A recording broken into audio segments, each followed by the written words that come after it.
नमस्कार.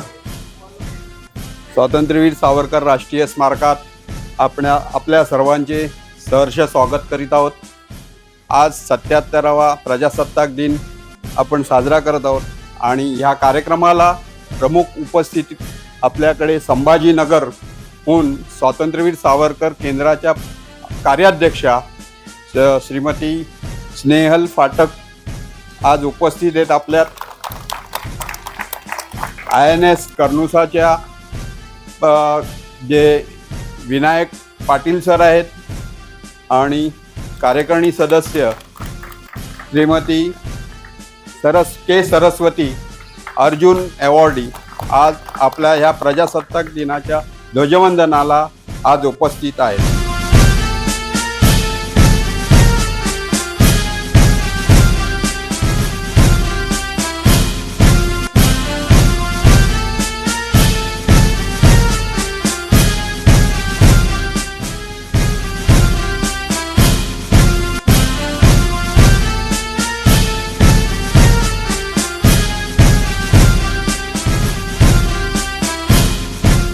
स्वातंत्र्यवीर विनायक दामोदर सावरकर राष्ट्रीय स्मारकामध्ये ध्वजावंदन करत असताना जेवढा मनाला आनंद झाला तेवढा हा भाग्याचा क्षण मी कधीही विसरू शकणार नाही.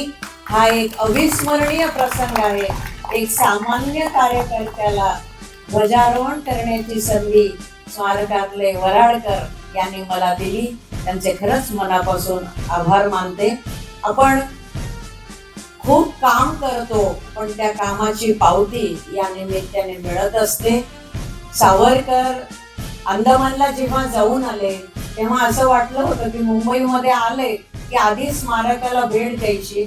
मी नेहमीच येते पण आज मी ती संधी सोडली नाही. वराडकरशी संपर्क केला, मंजिरी मराठ्याशी केला आणि मी इथे आपल्या समोर उपस्थित आहे.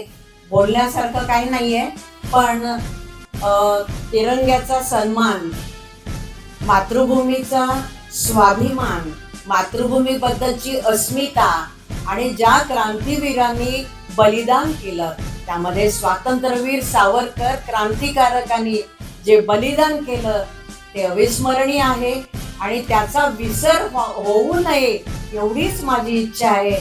जेवढं आपल्याला काम करता येईल देशासाठी, मातृभूमीसाठी तेवढं आपण करावं एवढंच या निमित्ताने मी सांगते आणि मला संधी दिल्याबद्दल फार मनापासून आभार मानते. धन्यवाद. वंदे मातरम.